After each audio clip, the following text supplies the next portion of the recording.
جب وہ بات کرتا ہے تو اس بات سے آپ اندازہ لگاتے ہیں کہ یہ شخص راست باز ہے یا گنہگار ہے۔ اگر تو وہ مسیح کو اپنا شخصی نجات دہندہ قبول کرتا ہے، مانتا ہے کہ مسیح نے میرے سارے گناہ اٹھائے صلیب پر اور اس نے پوری قیمت ادا کی ہے، تو وہ شخص راست باز ہے۔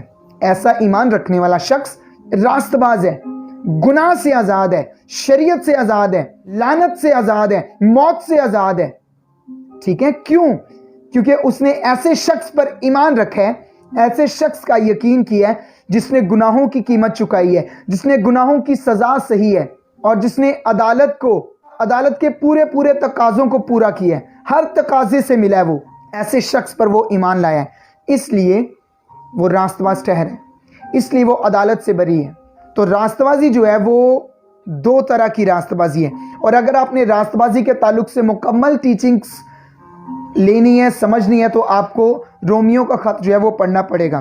پورا رومیو کا خط جب آپ پڑھیں گے، اس کا مطالعہ کریں گے، تو آپ کو پتہ چلے گا کہ راست بازی ہے کیا، کیونکہ یہ پورا خط راست بازی کے تعلق سے بڑی گہرے طریقے سے، بہت ہی گہرے طریقے سے بات کرتے ہیں، تعلیم دیتے ہیں، اور پالوس کا یہ لکھا خط ہے۔ آپ ضرور اس کا مطالعہ کریے گا۔ میں چاہتا ہوں آپ میرے ساتھ نکالیں رومیو باب نمبر 3، اس کی 21ویں آیت، 22ویں آیت، 21 اور 22 دو آیات، اور یہ بات جو ہم ان آیات میں پڑھیں گے، اسٹوڈنٹس جو ہیں آپ نے ان کو اپنے نوٹس کا حصہ بنانا ہے۔ 21ویں آیت میں لکھا ہے، مگر اب شریعت کے بغیر خدا کی ایک راست بازی ظاہر ہوئی، یعنی شریعت کے بغیر ایک راست بازی، اس کا مطلب یہ ہوا کہ ایک راست بازی ایسی ہے جو شریعت سے ہے، لیکن اس بار ایک راست بازی ایسی ہے جو ظاہر ہوئی ہے شریعت کے بغیر۔ کتنی قسم کی راست بازی ہوئی؟ دو طرح کی راست بازی ہوئی۔ اس پر ایک ویڈیو بھی میں نے ڈب کیا ہے، اور جتنوں نے وہ ویڈیو دیکھ رکھی ہے ان کے لیے یہ بات سمجھنا آسان ہوگا۔ دو طرح کی راست بازی ہے، ایک شریعت کی راست بازی اور دوسری ایمان کی راست بازی۔ ایک اعمال کی راست بازی اور دوسری ایمان کی راست بازی۔ ایک کاموں کی راست بازی، شریعت کی راست بازی، اور ایک فضل کی راست بازی، ایمان کی راست بازی۔ ایک میں آپ کام کرتے ہیں، ایک ایسی راست بازی ہے جس میں آپ کو کام کرنا پڑتا ہے راست باز ہونے کے لیے، لیکن آپ کبھی بھی اپنے کاموں سے راست باز نہیں ہو سکتے۔ اور دوسری میں آپ کے لیے مسیح نے کام کیا ہے، مسیح نے قیمت چکائی ہے، مسیح مرا ہے، مسیح دفن ہوا ہے اور مردوں میں سے جی اٹھا ہے۔ تو اس میں آپ صرف مسیح پر ایمان لاتے ہیں اور آپ راست باز گنے جاتے ہیں۔ آپ گنہگار نہیں، ایسے شخص گنے جاتے ہیں جس نے کبھی گناہ نہیں کیا اور نہ کبھی کرے گا خدا کی نظر میں۔ Hallelujah, praise the name of the lord Jesus. راست بازی دو طرح کی ہے، ایک انسان کی اپنی ایجاد کردہ راست بازی، دوسری خدا کی طرف سے دی گئی، یسوع مسیح کی طرف سے، یسوع مسیح کی قربانی کی وجہ سے، یسوع مسیح کے فنشڈ ورک کی وجہ سے، اس کے مکمل کیے گئے کام کی وجہ سے دی گئی راست بازی، جو کہ تحفے کے طور پر، گفٹ کے طور پر آپ کو اور مجھے ملتی ہے۔ ایک وہ راست بازی، ایک راست بازی انسان کی کوشش پر مبنی ہے، اور ایک راست بازی مسیح کے تکمیل شدہ کام پر مبنی ہے۔ ایک راست بازی میں انسان خود کام کرتا ہے، اور ایک راست بازی میں خدا خود انسان بن کر انسان کے لیے کام کرتا ہے، تاکہ انسان کو کام نہ کرنا پڑے بلکہ تحفے کے طور پر وہ راست بازی حاصل کرے۔ Praise the name of the lord Jesus. آپ سمجھ رہے ہیں میری بات کو؟ دو طرح کی راست بازی ہے۔ 21ویں ایسے پھر سے پڑھ دیتا ہوں، مگر اب شریعت کے بغیر خدا کی راست بازی، خدا کی کس کی؟ خدا کی راست بازی۔ تو آپ کے اور میرے پاس، ایک ایماندار کے پاس، ایک ایسے شخص کے پاس جس نے مسیح کو قبول کیا ہے، جو راست بازی ہے وہ خدا کی راست بازی ہے۔ نوٹ کریں، آپ کے پاس، ایک ایماندار کے پاس جو راست بازی ہے وہ خدا کی راست بازی ہے، اور دوسرا کرنتھیوں 5:21 کے مطابق ہم مسیح میں ہو کر خدا کی راست بازی ہیں۔ ہم خدا کی راست بازی ہیں مسیح میں، واو! اور ہمارے پاس مسیح کی راست بازی ہے، یعنی خدا کی راست بازی ہے۔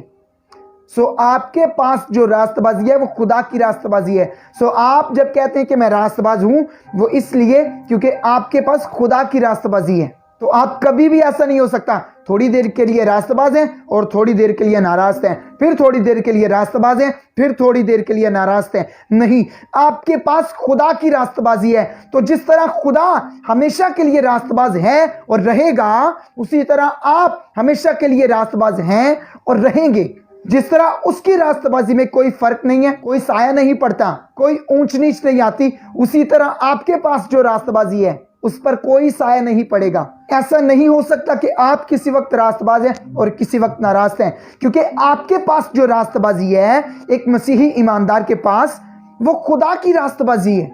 تو اگر مسیح کو قبول کرنے کے بعد بھی کوئی کہتے ہیں کہ میں گنہگار ہوں، میں تو پاپی ہوں، میں تو خاکی ہوں، میں تو بہت گندا ناپاک شخص ہوں، اگر ایک مسیحی ایماندار خود کو ایسا کہتا ہے تو اصل میں وہ مسیح کی راستہ بازی پر الزام لگا رہا ہے، وہ خدا کی راستہ بازی پر الزام لگا رہا ہے، کیونکہ اس کے پاس خدا کی راستہ بازی ہے، اس کے پاس اس کی اپنی راستہ بازی ہے ہی نہیں، اور نہ انسان اپنی راستہ بازی سے راستہ باز ٹھہر سکتا ہے، پوسیبل ہی نہیں ہے۔ ثابت کروں؟ رومیو 3 باب اس کی 19ویں آیت میں لکھا ہے، اب ہم جانتے ہیں کہ شریعت جو کچھ کہتی ہے ان سے کہتی ہے جو شریعت کے ماتحت ہیں۔ تو ایک مسیحی ایماندار شریعت کے ماتحت نہیں ہے، شریعت یہودیوں کو دی گئی تھی۔ تو آپ اور میں، پہلی بات تو یہ کہ شریعت کے ماتحت ہے ہی نہیں، یہ شریعت تو یہودیوں کو دی گئی تھی، وہ تھے شریعت کے ماتحت۔ اور یہاں پر پولس یہی بات کر رہے ہیں کہ شریعت ان سے بات کرتی ہے جو شریعت کے ماتحت ہیں۔ تو مسیحی شریعت کے ماتحت نہیں ہے، کیونکہ مسیحی یہودی نہیں ہے اور یہودی مسیحی نہیں ہے۔ جو یہودی مسیح کو قبول کر لیتے ہیں وہ بھی مسیحی بن جاتے ہیں، ان کو یہودی مسیح کہا جاتا ہے، نئی مخلوق ہو جاتے ہیں وہ مسیح میں۔ کوئی یہودی نہیں، کوئی یونانی نہیں، کوئی عبرانی نہیں، کوئی اسرائیلی نہیں، کوئی غیر قوم کا نہیں، سب مسیح میں ایک ہے، ایک بدن ہے، مسیح کا بدن ہے، نئی مخلوق ہے، خدا کے بیٹے بیٹی ہیں، خدا کے بچے ہیں، ایک خاندان ہے۔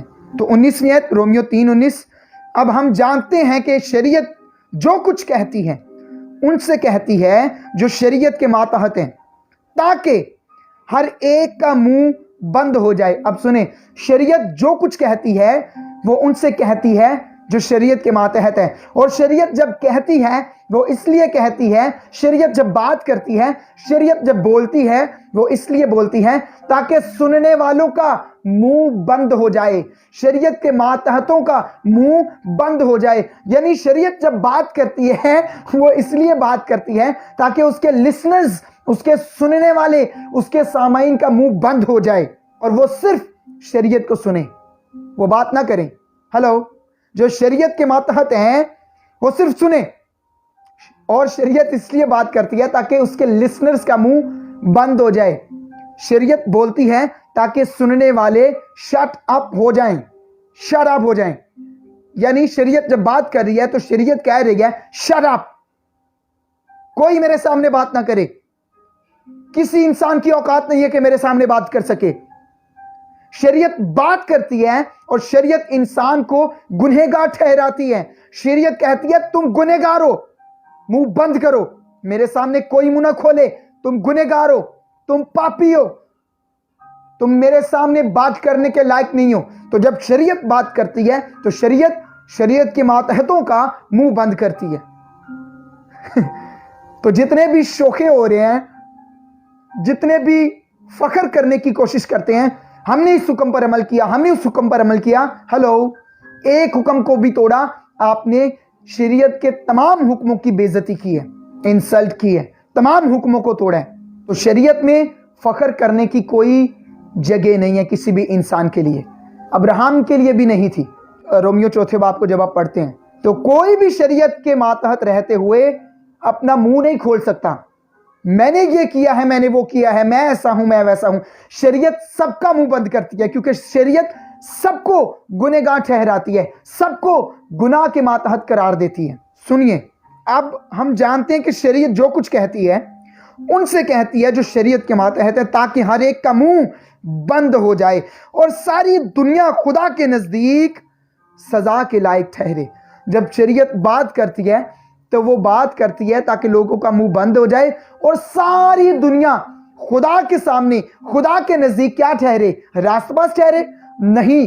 شریعت کا کام انسان کو خدا کے سامنے راستہ باز ٹھہرانا نہیں تھا. شریعت اس لیے نہیں دی گئی کہ انسان خدا کے نزدیک راستہ باز ٹھہرے, پاک ٹھہرے. شریعت اس لیے نہیں دی گئی تاکہ انسان شریعت پر عمل کر کے خدا کا بیٹا بن جائے, راستہ باز بن جائے, نجات پا جائے. جی نہیں, شریعت دی گئی تھی تاکہ ہر ایک کا منہ بند ہو جائے, کوئی فخر نہ کرے خدا کے سامنے. ہر ایک کو پتا چلے کہ وہ گناہ گار ہے. ہر ایک کو پتا چلے کہ وہ خدا کے بغیر, خدا کی مہربانی کے بغیر, خدا کے فضل کے بغیر راستہ باز نہیں ٹھہر سکتا. اس لیے شریعت دی گئی تاکہ ہر ایک کو گنہگار ثابت کرے, ہر ایک کو بتائے کہ وہ خدا کے فضل کے بغیر, خدا کی مہربانی کے بغیر, خدا کی بھلائی کے بغیر, خدا کے بغیر گنہگار ہے, پاپی ہے, مردہ ہے, اور ہر ایک کا منہ بند ہو جائے. اس مقصد کے لیے شریعت دی گئی تھی. اس لیے جب کوئی شخص آیا اور کہنے لگا میں کیا کروں, یسوع نے کہا یہ حکم ہے. تو جانتا ہے, اگر تو کہہ رہے نا میں کیا کروں, تو جانتا ہے کہ شریعت کہتی ہے کہ یہ کرو. تو اس نے کہا میں تو لڑکپن سے, بچپن سے ان حکموں پر عمل کرتا آ رہا ہوں. یعنی وہ شریعت میں رہتے ہوئے شوخا ہونے کی کوشش کر رہا تھا, منہ کھولنے کی کوشش کر رہا تھا, فخر کرنے کی کوشش کر رہا تھا. اور شریعت کیا کرتی ہے؟ سب کا منہ بند کرتی ہے. اب یسوع مسیح شریعت سے بخوبی واقف تھے, ٹیچر تھے. اور یسوع نے کہا, غور سے سنیے گا, یسوع نے کہا کہ اپنا سارا مال, اپنی دولت بیچ اور غریبوں کو دے, تجھے آسمان پر خزانہ ملے گا. کیوں؟ کیونکہ اس شخص کے پاس بڑی دولت تھی اور وہ مالدار تھا. بائبل کہتی ہے وہ اداس ہو کر چلا گیا. اگر آپ وہ واقعہ پڑھیں, وہاں پر لکھے ہیں وہ دوڑتا ہوا آیا تھا. لیکن جب یسوع نے کہا کہ شریعت کے مطابق تمہارے لیے خدا سے زیادہ کوئی چیز قیمتی نہیں ہونی چاہیے, تو اس شخص کے پاس دولت تھی اور وہ خدا سے زیادہ دولت کو ترجیح دیتا تھا. یسوع نے جب کہا کہ دولت بیچ دے, غریبوں میں بانٹ دے, دولت بیچ, مال و اسباب بیچ, اور پیسہ جو بھی چیزیں ہیں وہ غریبوں میں بانٹ دے, تجھے آسمان پر خزانہ ملے گا. یعنی تجھے زندگی ملے گی, تجھے جنت ملے گی, تو آسمان کی بادشاہی میں ہوگا. تو وہ اداس ہو کر چلا گیا. یعنی انسان کبھی بھی اپنے اعمال کی بنیاد پر خدا کی بادشاہی میں داخل نہیں ہوگا. وہ اداس ہو جائے گا کیونکہ وہ تقاضوں کو پورا نہیں کر سکتا, شریعت کو پورا نہیں کر سکتا. انسان اداس ہو جائے گا. تو جب اس کے سامنے حکم رکھے گئے, اس کو بتایا گیا اگر تو سمجھتا ہے کہ تیرے کرنے سے تو ہمیشہ کی زندگی پائے گا, تو یہ لے حکم, کر پورے اور پالے زندگی. میں تو بچپن سے چھوٹا سا تھا خداوند, میں تو چھوٹا سا تھا, ابھی ٹھیک سے چلتا بھی نہیں تھا, میں تو حکموں پر عمل کرتا آیا ہوں. یسوع نے کہا تو نے حکم, شریعت کا پہلا حکم ہی توڑ دیا ہے. تو نے خدا کو نہیں دولت کو ترجیح دیا. اور پہلا حکم کیا ہے؟ ایک خدا کو ماننا, فقط اس کی بندگی اور اسی کو سجدہ کرنا. لیکن تیرے پاس دولت ہے اور تو خدا سے زیادہ اپنی دولت کو ترجیح دیتا ہے. تو جو شخص کہہ رہا تھا میں تو بچپن سے چھوٹا تھا, لڑکپن سے حکموں پر عمل کرتا آ رہا ہوں, یسوع نے کہا بیٹا اصل میں تو نے پہلے حکم کو ہی توڑ دیا ہے. جس طرح جب 10 احکام لے کر وہ نیچے آیا تو انہوں نے پہلے حکم کو ہی توڑ دیا تھا. وہ غیر معبود کی پرستش کر رہے تھے, بچڑے کی پرستش کر رہے تھے. تو کوئی بھی شخص شریعت کے ماتحت اپنا منہ نہیں کھول سکتا کہ میں راست باز ہوں, میں نے حکموں پر عمل کیا ہے. جب بھی وہ ایسا کرے گا تو اس کو پتا چلے گا کہ اس کے اندر ایک کمی ہے. یسوع نے اس کو یہی کہا تھا, اچھا بچپن سے, لڑکپن سے حکموں پر عمل کرتا رہے, لیکن تجھ میں ایک کمی ہے, ایک بات کی کمی ہے. اور وہ کمی کیا تھی؟ کہ اس نے پہلے حکم کو ہی توڑ دیا تھا. تو کوئی بھی نہیں کہہ سکتا میں نے شریعت پر عمل کیا ہے, کوئی بھی نہیں کہہ سکتا. کیوں؟ کیونکہ شریعت کیا کرتی تھی؟ ساری دنیا کو خدا کے نزدیک سزا کے لائق ٹھہراتی تھی کہ سب نے گناہ کیا ہے اور سب سزا کے لائق ہیں. اور سزا کیا؟ گناہ کی مزدوری موت ہے. یہ شریعت کا قانون ہے. جو جان گناہ کرے گی سو مرے گی. سو کوئی شخص بھی شریعت پر عمل کر کے راست باز نہیں ٹھہر سکتا تھا, سزا سے بری نہیں ہو سکتا تھا, عدالت سے بری نہیں ہو سکتا تھا. تو شریعت کا کام سنیں, شریعت کا کام راست باز ٹھہرانا نہیں تھا کسی بھی شخص کو. یعنی کہ شریعت کا کام کسی بھی شخص کو عدالت سے بری کرنا نہیں تھا. کیا لکھا ہے رومیو 3:19 میں؟ کہ شریعت کا کام ساری دنیا کو خدا کے نزدیک سزا کے لائق ٹھہرانا تھا. سو شریعت انسان کو